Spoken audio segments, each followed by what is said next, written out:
Assalamualaikum warahmatullahi wabarakatuh. Seperti biasa, jumpa lagi dengan Kak Krisna di video pembelajaran muatan lokal bahasa Banjar kelas 3 SD, buku Burung Karuang yang ada di halaman 28 dan 29, yaitu kata berakhiran bunyi tang, ting, tung. Agar kalian paham, simak terus penjelasan Kak Krisna hingga selesai. Seperti biasa, perhatikan 10 kosakata berikut beserta artinya yang nantinya akan kita gunakan dalam mengisi titik-titik dengan jawaban yang berbunyi akhiran tang, ting, tung. Yang pertama ada kata patung yang artinya tetap patung. Yang kedua ada kata kaminting yang artinya kemiri. Yang ketiga ada kata ganting yang artinya genteng. Yang keempat ada kata barinting yang artinya berenteng. Yang kelima ada kata datang yang artinya tetap datang. Yang keenam ada kata kariting yang artinya keriting. Yang ketujuh ada kata luntung yang artinya lontong. Kedelapan ada kata tutang yang artinya tato. Kesembilan ada kata tuntung yang artinya selesai. Dan terakhir yang ke-10 ada kata pamatang yang artinya pematang, yaitu jalan kecil yang agak ditinggikan.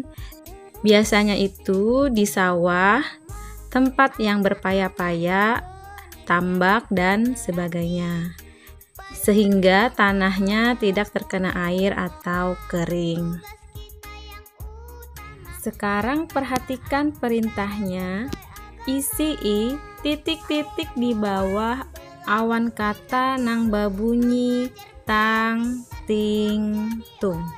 Nomor 1, urang nang awak awan tangannya bagambar nitu disambat titik-titik. Artinya, orang yang di badan dan tangannya bergambar itu disebut titik-titik. Nah, sekarang perhatikan gambar berikut di mana badan dan tangannya dipenuhi dengan gambar. Ayo, siapa yang tahu disebut apa? Iya, disebut tato. Di mana tato dalam bahasa Banjar yaitu tutang. Jadi, urang nang awak awan tangannya bagambar nitu disambat tutang. Nomor 2, si galuh tulak kasalun rambutnya hendak di titik-titik. Artinya, si galuh pergi ke salon rambutnya hendak atau ingin di titik-titik. Nah, karena di sini kita menggunakan kata yang berakhiran bunyi tang, ting, tung. Nah, yang tepat yaitu keriting, di mana dalam bahasa Banjar yaitu kariting. Jadi, si galuh tulak kasalun rambutnya hendak di kariting. Nomor 3, kakanakan manggawi PR nitu musti sampai titik-titik. Artinya, anak-anak mengerjakan PR itu mesti sampai titik-titik. Nah, kalian pasti sudah tahu kalau mengerjakan PR itu harus sampai selesai. Di mana dalam bahasa Banjarnya yaitu tuntung. Jadi, kakanakan manggawi PR nitu mesti sampai tuntung. Nomor 4, di warung ada ketupat, nasi kuning ada jua titik-titik. Artinya, di warung ada ketupat, nasi kuning, ada juga titik-titik. Nah, biasanya di pagi hari itu di warung ada ketupat, ada nasi kuning, ada lapat, dan juga ada lontong. Dimana dalam bahasa Banjar lontong itu yaitu luntung. Jadi di warung ada katupat, nasi kuning, ada jua luntung. Nomor 5, rumah batu nitu biasanya hatapnya titik-titik.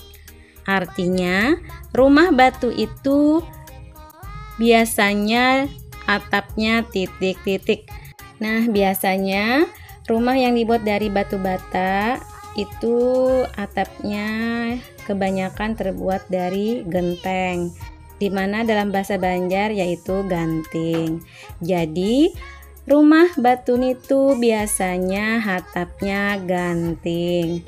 Nomor 6, rarampah dapur nang kulitnya kandal ngarannya titik-titik. Artinya rempah dapur yang kulitnya tebal namanya titik-titik. Nah, perhatikan gambar di bawah. Pasti kalian sudah tahu ini apa? Iya, ini namanya kemiri yang memiliki kulit tebal, dimana dalam bahasa Banjar disebut kaminting. Jadi rarampah dapur nang kulitnya kandal ngarannya kaminting.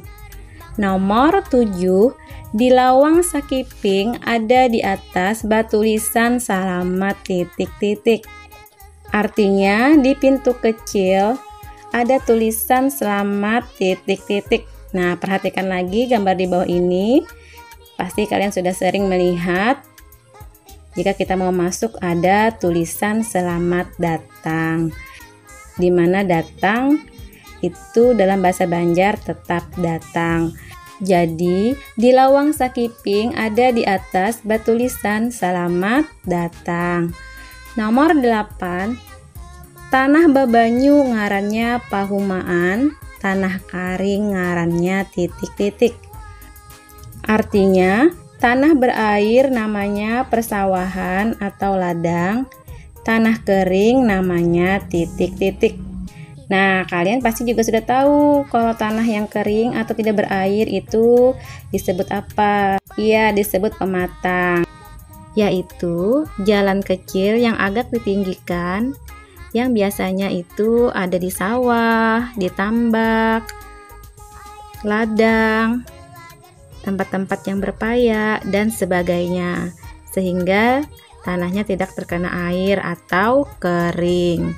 Di mana pematang tadi dalam bahasa Banjar yaitu pamatang. Jadi tanah babanyu ngarannya pahumaan, tanah karing ngarannya pamatang.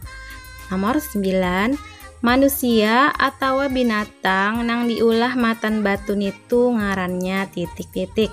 Artinya manusia atau binatang yang dibuat dari batu itu namanya titik-titik.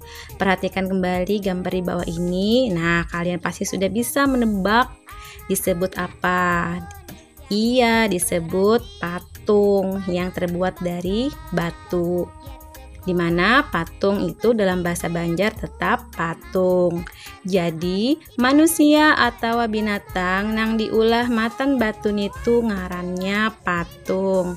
Terakhir nomor 10, ada kambang berampai, ada jua kambang titik-titik. Artinya ada bunga rampai, ada juga bunga titik-titik. Bunga rampai di sini maksudnya bunga racikan pundak wangi, yaitu daun pandan yang diiris kecil-kecil yang diberi minyak wangi, bisa juga dicampur bunga lain seperti kenanga, melati, dan lain-lain. Jadi selain ada bunga yang beracik, ada juga bunga yang berenteng. Dimana berenteng itu dalam bahasa Banjarnya yaitu barinting. Jadi ada kambang berampai, ada juga kambang barinting. Nah, itu tadi 10 isian yang jawabannya menggunakan kata berakhiran bunyi tang, ting, tung. Semoga apa yang sudah Kak Krisna bahas dan Kak Krisna sampaikan bisa dipahami dan dimengerti. Semoga bermanfaat. Sampai ketemu di video-video selanjutnya. Wassalamualaikum warahmatullahi wabarakatuh.